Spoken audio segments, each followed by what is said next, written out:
करते हैं current density और drift velocity. What we mean by current density? Current तो तुम जानते हो भैया, अगर किसी मटेरियल में से चार्ज फ्लो हो रहा है अगर किसी मटेरियल में से क्या फ्लो हो रहा है? चार्ज फ्लो हो रहा है, तो उसमें से इलेक्ट्रिक करंट फ्लो हो रहा है। और करंट डेंसिटी कैसे डिफाइंड है?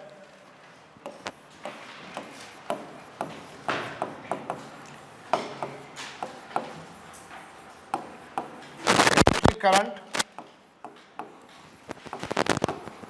पर यूनिट एरिया, पर यूनिट एरिया कितना करंट फ्लो होता है उसे क्या बोलते होते हैं? करंट।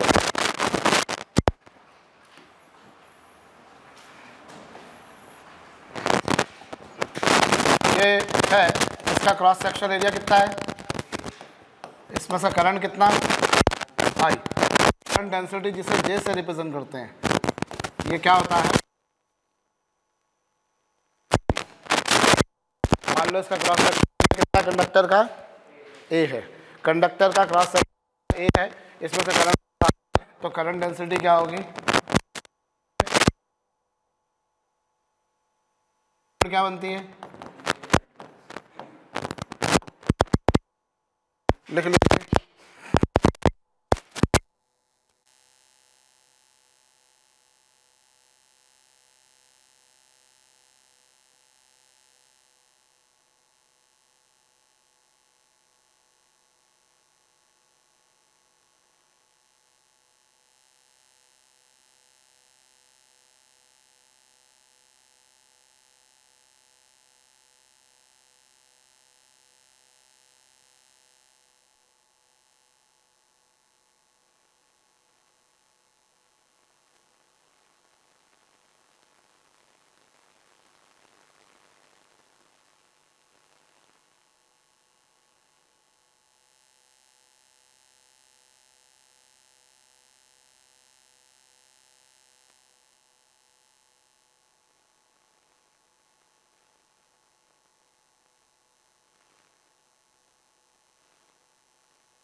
तो करंट डेंसिटी तो हो गई।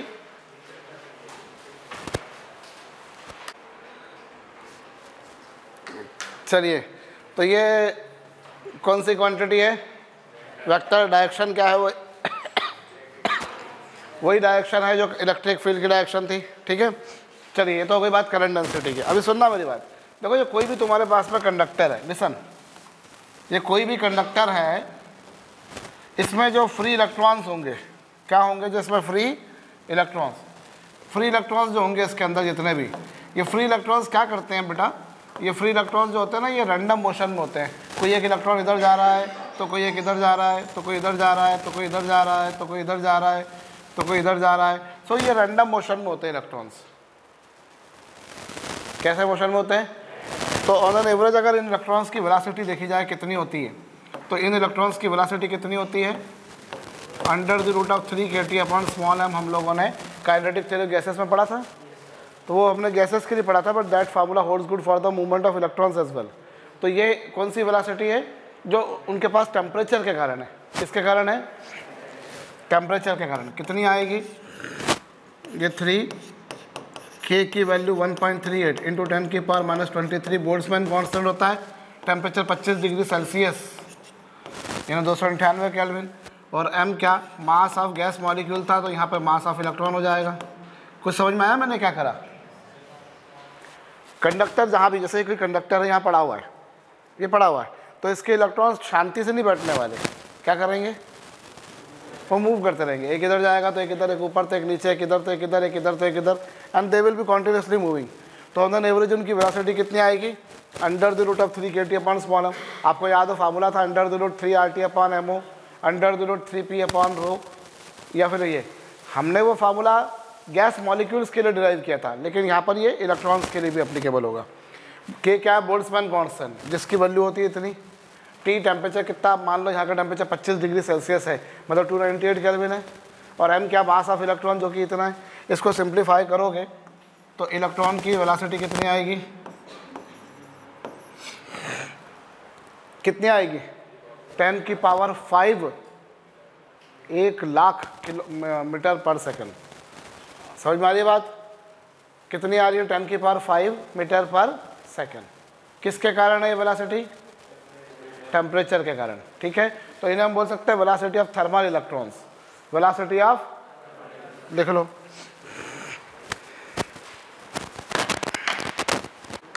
कर लिया। तो इलेक्ट्रॉन्स की स्पीड इतनी है 10 की पावर 5 मीटर पर सेकंड। ये वेलोसिटी किसके कारण है, खूब ज़्यादा है, 10 की पावर 5 मीटर पर सेकंड। क्या मतलब, एक सेकंड में इलेक्ट्रॉन पूरी अर्थ को पार करके निकल जाए। अर्थ की रेडियस कितनी है, 6400 किलोमीटर है।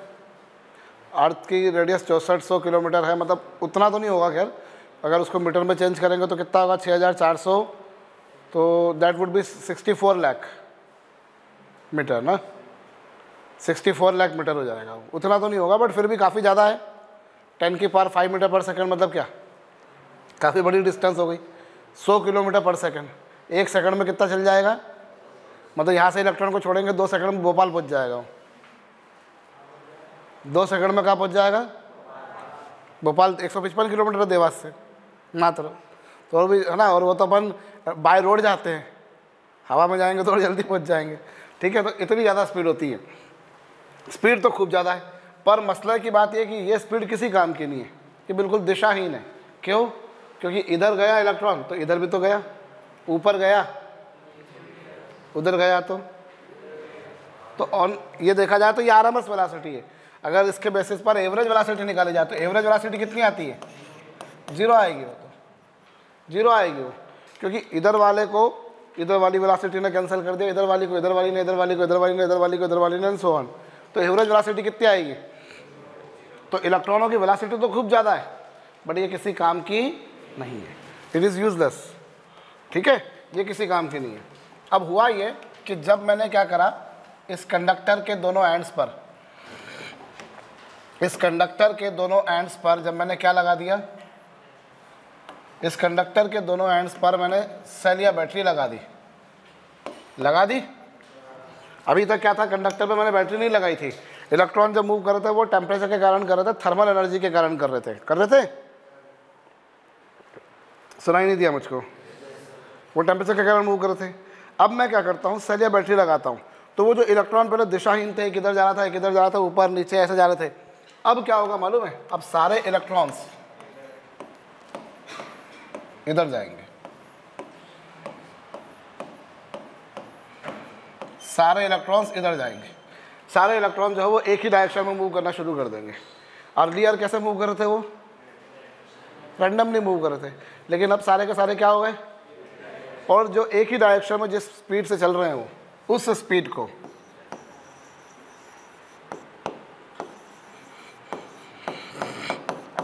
हम बोलते होते हैं ड्रिफ्ट वेलोसिटी। उस वेलोसिटी को हम क्या बोला करते हैं, ड्रिफ्ट वेलोसिटी। ड्रिफ्ट वेलोसिटी कौन सी वेलोसिटी है, सेल या बैटरी लगा देने के उपरांत, अर्थात इलेक्ट्रिक फील्ड लग जाने के उपरांत जो वेलोसिटी आ रही है अग्रवाल, उसे क्या बोल रहे हो, ड्रिफ्ट वेलोसिटी। समझ में आ गई बात भाई। पहले रैंडमली मूव कर रहे थे, अभी क्या हुआ, अब सारा वन वे ट्रैफिक हो गया, सारे के सारे एक ही डायरेक्शन में जा रहे हैं। इलेक्ट्रिक फील्ड आ जाने के उपरांत जो वेलोसिटी आती है, उस वेलोसिटी को हम क्या बोलते होते हैं, drift velocity is the velocity acquired by free electrons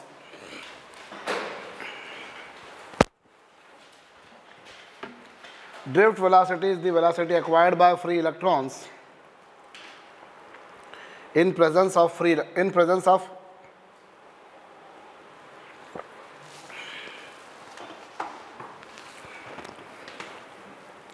drift velocity is the velocity acquired by free electrons in presence of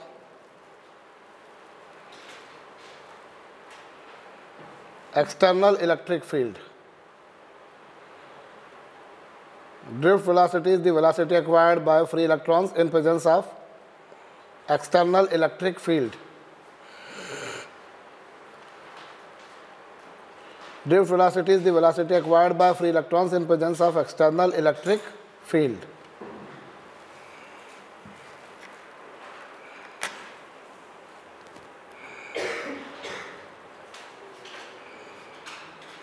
external electric field की प्रेजेंस में जो वेलोसिटी आएगी उस वेलोसिटी को हम क्या बोलेंगे?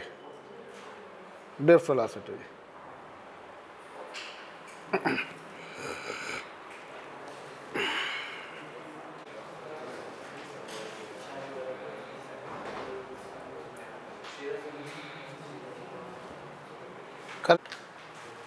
Drift velocity is the velocity acquired by free electrons in presence of external electric field. External electric field की प्रेजेंस में जो वेलोसिटी आएगी आदित्य उसे क्या बोलोगे? Drift velocity. ठीक है, और ड्रिफ्ट वेलोसिटी की ऑर्डर कितनी होती है? 10⁻⁻⁴ मीटर पर सेकेंड।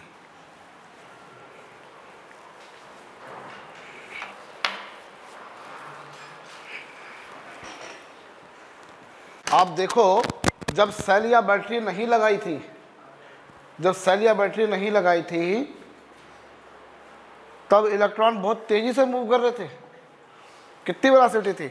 1,00,000 मीटर पर सेकेंड। एक सेकंड में 1,00,000 मीटर चल जाता है वो। लेकिन जब आपने सेल या बैटरी लगाई तो स्पीड रह गई इतनी सी, लेकिन फिर भी ये काम की है। और वो किसी काम की, that was not making any fruitful thing. उससे मुझे कुछ मिल रहा था क्या? कुछ नहीं मिल रहा था। इससे मुझे करंट मिल रहा है। माना ये धीमी है, और कितनी धीमी है? उससे उसके कंपेरिजन में देखा जाए तो 10⁻⁹ टाइम्स धीमी है। पहले वाली वेलोसिटी जब सेल या बैटरी नहीं लगाई थी तो वो इससे 100 करोड़ गुना तेज थी वो। अभी कंडक्टर पे अगर मैंने सेल या बैटरी नहीं लगाई तो इलेक्ट्रॉन्स बहुत तेज मूव कर रहे हैं 10⁵ मीटर पर सेकंड की स्पीड से। और जब सेल या बैटरी लगा दी तो बहुत स्लो हो गए, लेकिन फिर भी क्या हो रहा है अग्रवाल? काम के हों। यहाँ पर क्या हो रहा है आयुष? फिर भी वो काम के। और पहले क्या था हमारे पास कौशिक? किसी काम के नहीं थे वो। माना बहुत तेज चल रहे थे। वो कहावत है ना भैया, बड़ा हुआ तो क्या हुआ, जैसे पेड़ खजूर, सुना होगा वो, है ना भैया? तो वैसा है कि वो इतना ज़्यादा है लेकिन वो किसी काम का, ये धीमा है लेकिन काम का है। आई बात समझ में? तो इस वेलोसिटी को हम कौन सी वेलोसिटी बोलते होते हैं? ड्रिफ्ट वेलोसिटी, जिसे हम वीडी से रिप्रेजेंट करते हैं। अंडरस्टूड? बोलिए।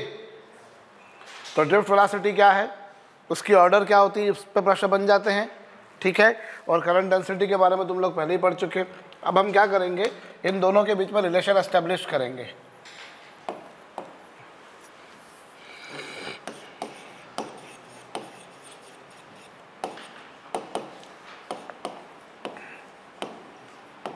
Relation between current density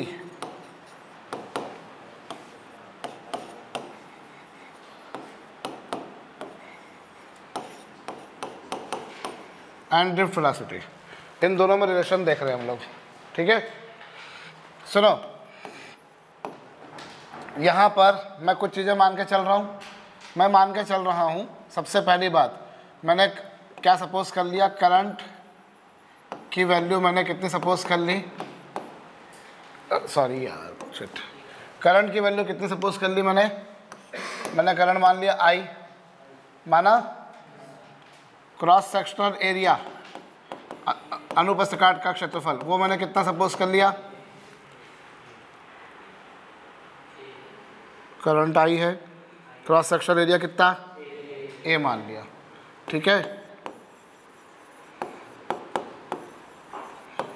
drift velocity मैंने VD सपोज कर ली। ठीक है, ये सपोज कर ली मैंने। और यहाँ पर मैंने सपोज कर लिया, let us suppose number of free electrons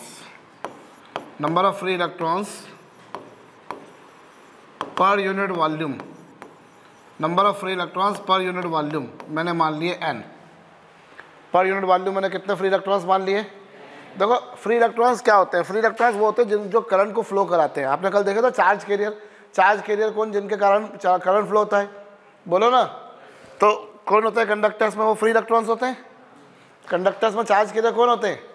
free electrons होते हैं। फ्री इलेक्ट्रॉन से मतलब क्या है? कॉपर का एटॉमिक नंबर कितना है? कॉपर का एटॉमिक नंबर कितना है? 29। So how many electrons it does have? 29। Copper के पास में 29 इलेक्ट्रॉन है, बट सारे 29 इलेक्ट्रॉन करंट फ्लो नहीं कराते। आखिरी का जो एक इलेक्ट्रॉन है केवल वही करंट फ्लो कराता है, 4s1, जिसका इलेक्ट्रॉनिक कॉन्फ़िगरेशन होता है। कॉपर का नॉर्मल इलेक्ट्रॉनिक कॉन्फ़िगरेशन था 1s2, 2s2, 3s2, 3p6, 3s2, 3s2, 3p6, 3d10, 4s1। अब नॉर्मल था क्रोमियम कॉपर का कॉन्फ़िगरेशन। तो कॉपर में 29 इलेक्ट्रॉन है, पर वो सारे 29 इलेक्ट्रॉन क्या होंगे अंश? करंट फ्लो नहीं कराते। कौन सा इलेक्ट्रॉन करंट फ्लो कराता है? आखिरी का।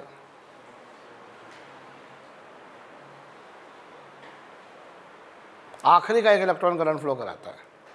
तो वो जो इलेक्ट्रॉन है वही फ्री इलेक्ट्रॉन होगा।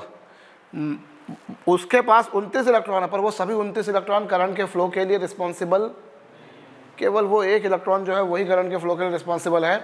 तो करंट कितना? आई क्रॉस सेक्शन एरिया इतना, ड्रिफ्ट वेलोसिटी इतनी, और number of free electrons per unit volume कितने? प्रति इकाई आयतन मुक्त इलेक्ट्रॉनों की संख्या है। ये अपन ने 4 अजम्पशन ले लिए।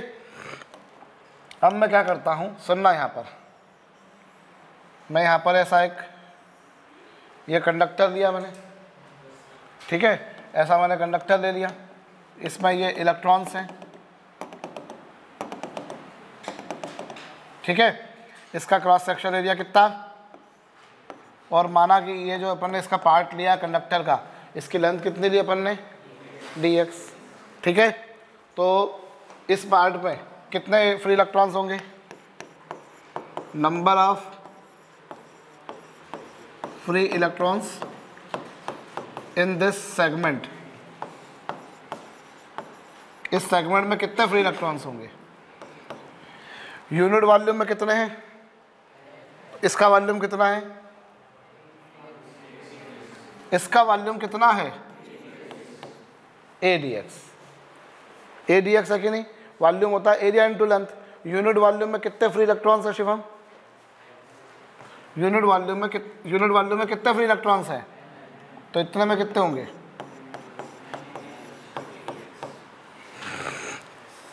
यूनिट वॉल्यूम में है n, तो AdX वॉल्यूम में कितने होंगे?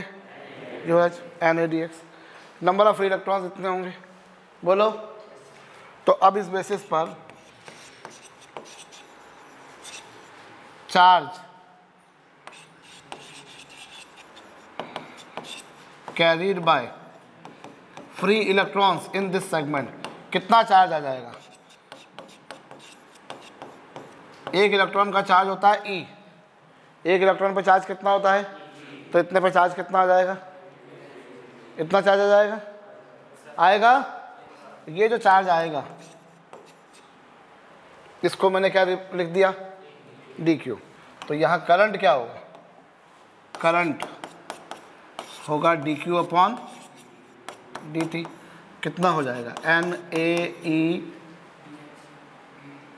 dx अपॉन कितना? dt। और ये क्या हो गया? NAE dx upon dt। कितना हो जाएगा ये? NAE, और ये क्या हो गया? तो इस बेसिस पर तुम्हारे पास में क्या आ गया? करंट की वैल्यू क्या आ गई? NAE VD। ये इम्पोर्टेंट डेरिवेशन भी होता है, 12th क्लास में भी पूछा जाता है। रिपीट, एक कंडक्टर में मैंने करंट कितना सपोज कर लिया? सुनाई नहीं दिया मुझको। मैंने कंडक्टर में करंट I सपोज कर लिया। मान लिया कि इसका क्रॉस सेक्शन एरिया A है। माना कि इसकी ड्रिफ्ट वेलोसिटी कितनी है? इलेक्ट्रॉन्स की ड्रिफ्ट वेलोसिटी इतनी है। और माना कि यूनिट वॉल्यूम में फ्री इलेक्ट्रॉन्स की संख्या कितनी है? कृष्णा गहलोत, इसका मैंने कंडक्टर का कितना पार्ट लिया जिसकी लेंथ कितनी ली मैंने? dx। तो इसका वॉल्यूम क्या हो जाएगा? अगर इसके वॉल्यूम के बारे में बात करी जाए तो इसका वॉल्यूम होगा इसका एरिया इंटू इसकी क्या?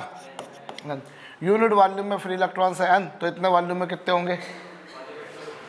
यूनिट वॉल्यूम में n, तो इतने वॉल्यूम में कितने होंगे, तो इनमें चार्ज कितना होगा, एक इलेक्ट्रॉन पे चार्ज ये था तो इतने इलेक्ट्रॉनों पे चार्ज इतना होगा, तो ये हो गया dq।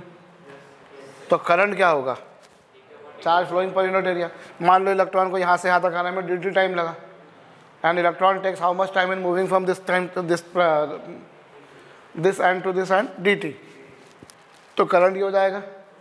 इसे ऐसा लिख सकता हूँ। और rate of travelling of distance with respect to time को क्या बोलते होते हो, तो ये तुम्हारे पास में आ गया करंट और ड्रिफ्ट वेलोसिटी में रिलेशन। बोलो लगे हाथों यहाँ पर, और समझ लो। चलो इसे a से डिवाइड कर दो, दोनों साइड a से डिवाइड करोगे तो क्या आएगा, इधर a से डिवाइड करोगे तो क्या होगा, ये क्या आ जाएगा,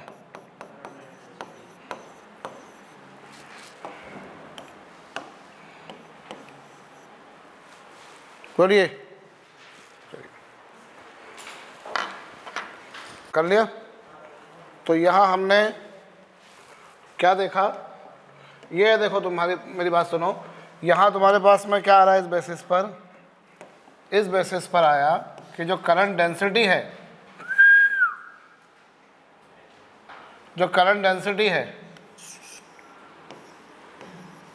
वो ड्रिफ्ट वेलोसिटी के क्या है,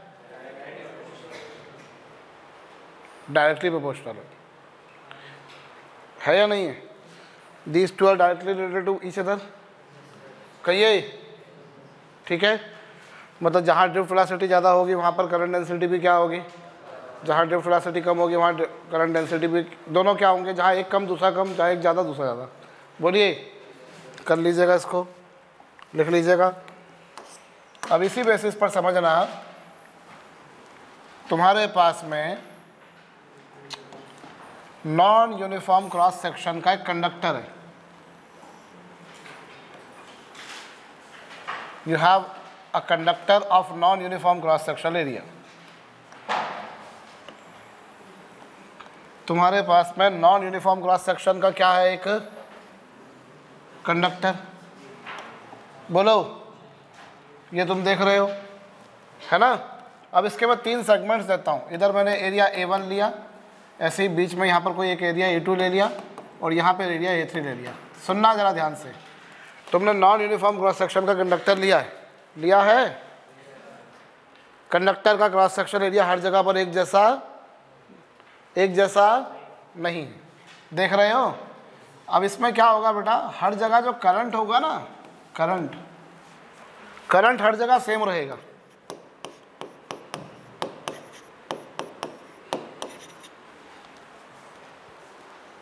करंट हर जगह क्या रहेगा, सेम रहेगा। बोलो, ऐसा नहीं कि यहाँ पतला है, यहाँ ज़्यादा है, यहाँ ज़्यादा है, नहीं, करंट हर जगह कैसा फ्लो होना है, एक बात, ठीक है। बोलो, करंट हर जगह सेम रहेगा। अब यहाँ तुम्हें एक बात नज़र आ रही है, एरिया तुम्हें दिखाई दे रहा है, A1 की वैल्यू A2 से और A2 की वैल्यू A3 से कम है। बोलो, है या नहीं है। अब तुम जानते हो जो करंट डेंसिटी होती है, करंट डेंसिटी क्या होती है। अब आई तो हर जगह क्या है, तो इस बेसिस पर जो J है वो एरिया के क्या है, सुनाई नहीं दिया मुझे, तो क्या होगा, जहाँ एरिया ज़्यादा,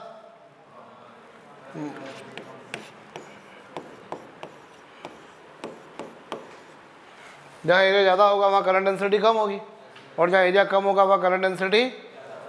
और यहाँ तुमने क्या देखा कि J और VD दोनों क्या हैं, एक दूसरे के, तो इस बेसिस पर तुम्हारे पास में क्या आया,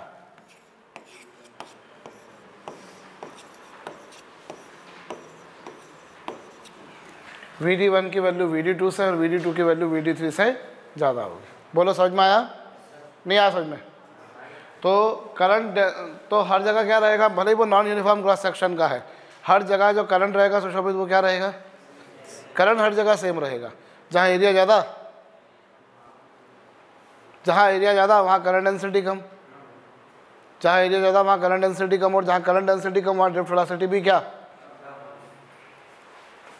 करिए।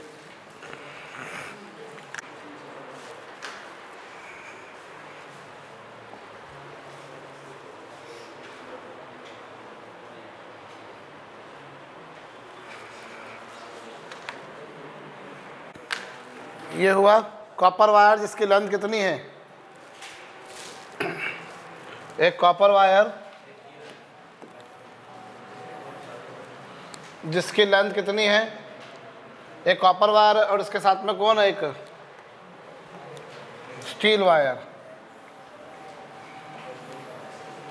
ठीक है। ये रहा कॉपर वायर की लेंथ कितनी है 1 मीटर और इसका रेडियस कितनी है 1 मिलीमीटर। और ये आयरन वायर इसकी लेंथ कितनी है और इसकी रेडियस कितनी है। अभी दोनों को अपन ने सीरीज में जोड़ रखा है इस तरीके से, करंट पास करा, ठीक है। तो रेशो ऑफ करंट डेंसिटी पूछी है, तो करंट डेंसिटी का रेशो क्या होगा, देखो करंट डेंसिटी यहाँ क्या होगी, करंट अपॉन एरिया, और दूसरे वाले में करंट डेंसिटी क्या होगी, करंट अपॉन एरिया। करंट दोनों में क्या रहेगा, सेम रहेगा। बोलो इन दोनों का क्या लोगे तुम, रेशो। तो J1 अपॉन J2 सब कुछ कैंसिल हो जाएगा, ये 3 का स्क्वायर ऊपर चला जाएगा, 1 का स्क्वायर नीचे आ जाएगा। आंसर क्या आ गया 9:1। एक तो प्रॉब्लम जब सॉल्व कर रहे हो तो सॉल्यूशन देखा मत करो, दिख जाता तो तुम फटाक से कर लेते हो, ठीक है। बहुत गंदी आदत है भैया।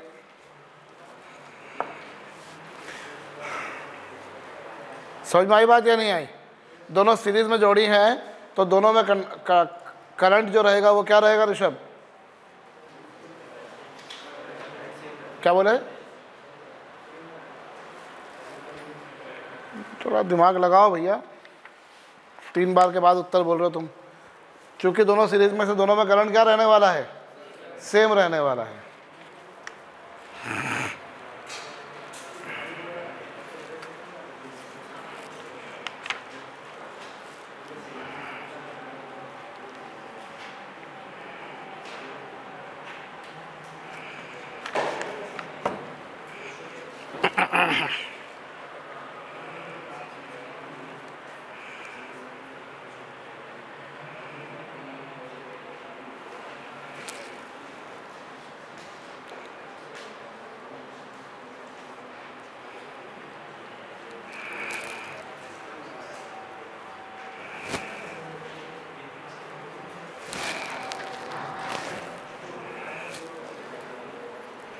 कर चुके,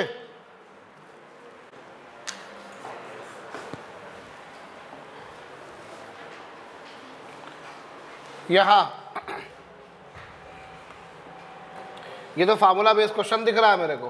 कंडक्टिंग वायर है जिसका cross section area 1 centimetre square है, दीज मैनी चार्ज कैरियर्स मतलब इतना इलेक्ट्रॉन्स है पर यूनिट वॉल्यूम, वायर में इतना करंट फ्लो हो रहा है तो drift velocity simple I is equal to क्या करोगे NaEVd। चलो I बोलो कितना है 24 milli ampere, N number of free electrons per unit volume कितने हैं भाई। उन्होंने free electrons per unit volume ना बोलते हुए चार्ज कैरियर बोले, तो आपको मालूम है अगर वो कंडक्टिंग वायर है तो उसमें चार्ज कैरियर कौन होंगे, इलेक्ट्रॉन्स ही होंगे। कल अपन ने देखा था ना इलेक्ट्रॉन्स में चार्ज कैरियर कौन होते हैं। ये ए कितना cross section area 1 centimetre square, centimetre को काय में कन्वर्ट करोगे, ठीक है। ई इलेक्ट्रॉनिक चार्ज कितना और ड्रिफ्ट वेलोसिटी कितनी। सिंपल फार्मूला बेस्ड क्वेश्चन है, सॉल्व कर लो आंसर।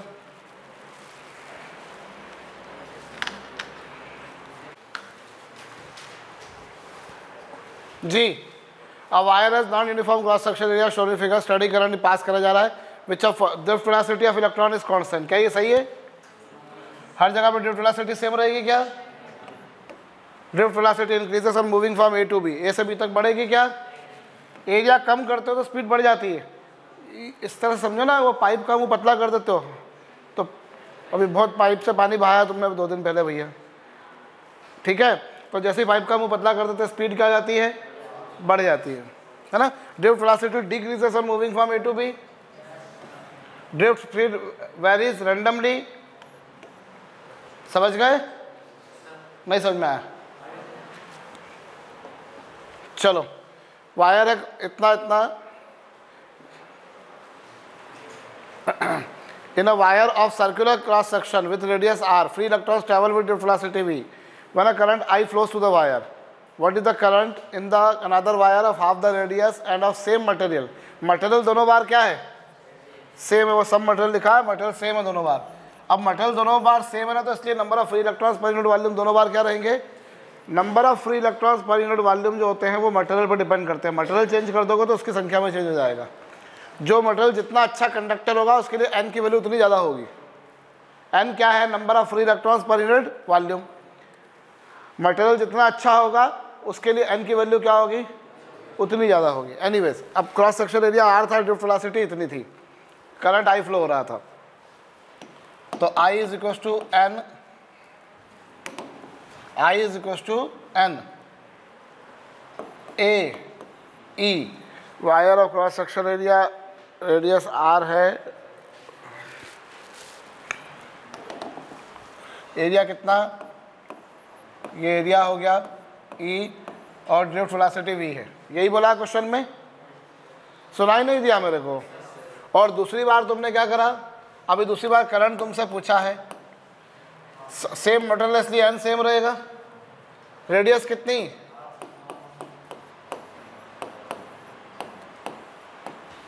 और इलेक्ट्रॉनिक चार्ज तो वही रहेगा, और ड्रिफ्ट वेलोसिटी कितनी है, दोनों का रेशो लो, कितना आ रहा है, आई डैश के लिए सॉल्व करके देखो, आई अपॉन 2 आ रही है। ठीक है, कर चुके?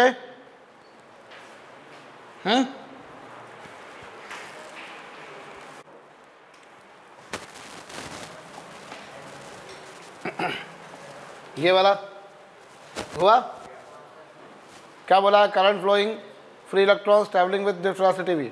If an equal current flows in a wire of twice the radius, now mean drift velocity. अभी सेम करंट फ्लो हो रहा है, रेडियस डबल कर दिए, तो ड्रिफ्ट वेलोसिटी क्या आ जाएगी, हो ही गया ये, तो नहीं आया समझ में, वरना कैसे करोगे। आई इज इक्वल टू कितना, एन एरिया, और बाद में क्या हुआ, इक्वल करंट फ्लो कर रहे हैं, एन सेम रहेगा क्योंकि सेम मटेरियल है दोनों बार। बोलो रेडियस क्या बोली तुमको, अरे रेडियस क्या बोली है, ड्रिफ्ट वेलोसिटी, दोनों को क्या ले लिया अपन ने, सिंप्लीफाई कर लोगे तो ड्रिफ्ट वेलोसिटी बाद वाली क्या आ जाएगी, पहले वाली की कितनी,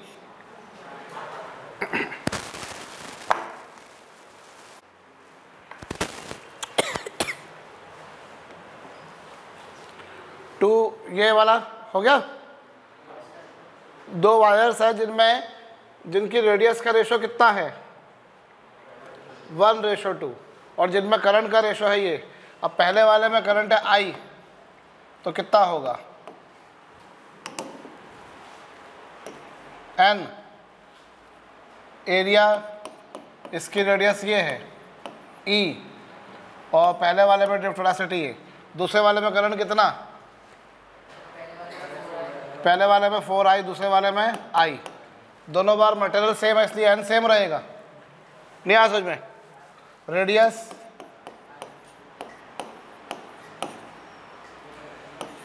बोलो, इन दोनों को क्या ले लोगे, रेशो 2 का स्केयर इधर चला जाएगा, आंसर आ जाएगा 16:1। हाँ जी, नहीं आया समझ में, आया कि नहीं आया। अभी इस प्रॉब्लम में तुम्हें क्या गिवन है, तुम्हें ना डायमीटर कितना दे रखा है, तो रेडियस कितनी होगी,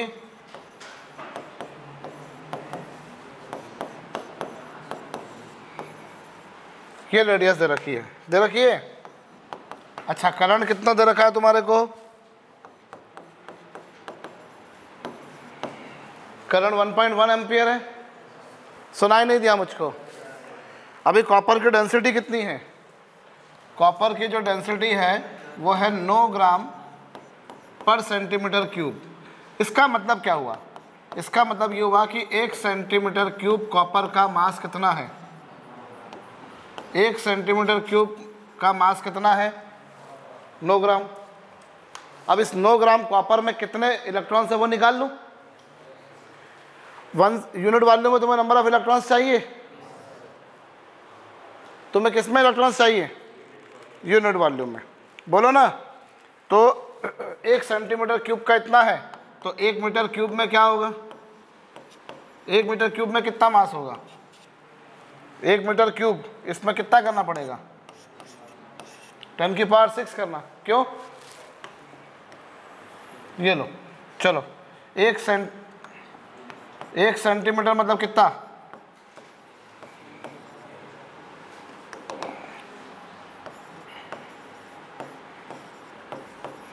इतने कॉपर का मास कितना है,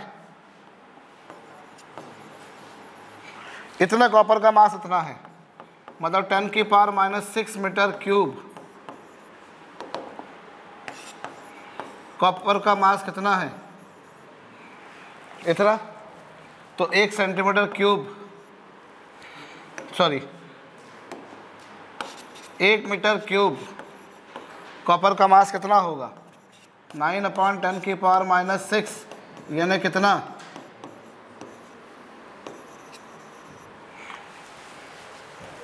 सुनाई नहीं दिया मुझको, जो गिवन है मैं उसी पे बेसिस पे कर रहा हूँ।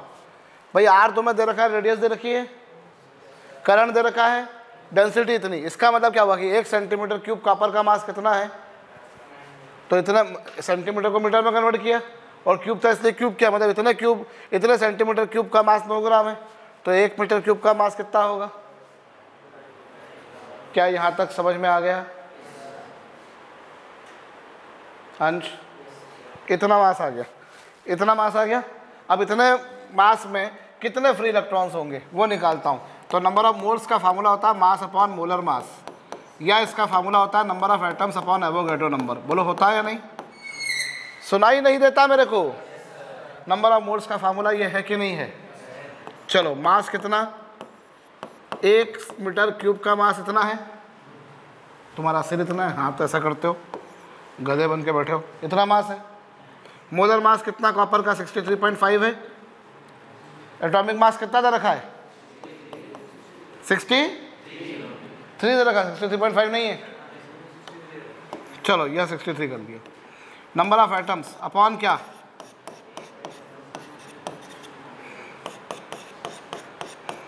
कितना आ गया ये, इसको इधर ले जाओ, 9 × 10⁶ × 6 × 10⁻23 और अपॉन कितना,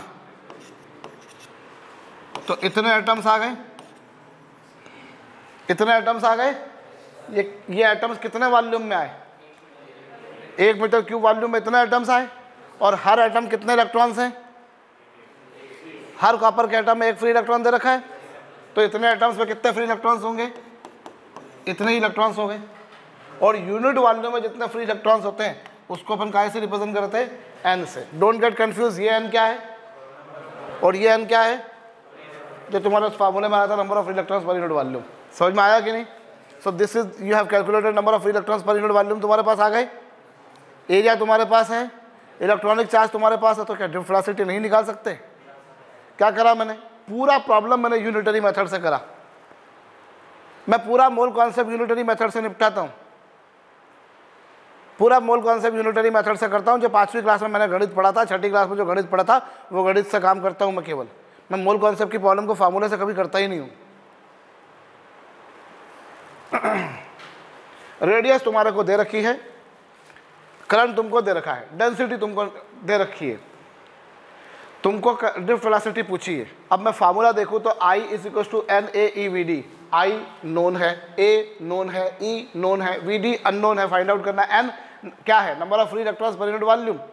कैसे निकालूं number of free electrons per unit volume में, कैसे निकालूं। तो उसके लिए मेरे पास में क्या दे रखा है, उन्होंने डेंसिटी दे रखा है, तो उससे मैं, और उन्होंने ये भी दे रखा है कि हर एटम में कितने फ्री इलेक्ट्रॉन है। इन दोनों का यूज़ करके मैं number of free electrons per unit volume निकालता हूँ। पहले 1 सेंटीमीटर क्यूब में मैं कितने एटम्स है वो निकाल लेता हूँ, और हर एटम पर 1 इलेक्ट्रॉन है तो उतने इलेक्ट्रॉन्स हो जाएंगे, जितने एटम्स आएंगे उतने ही क्या हो जाएंगे, वो निकाल दिए। तो वही तो एन था।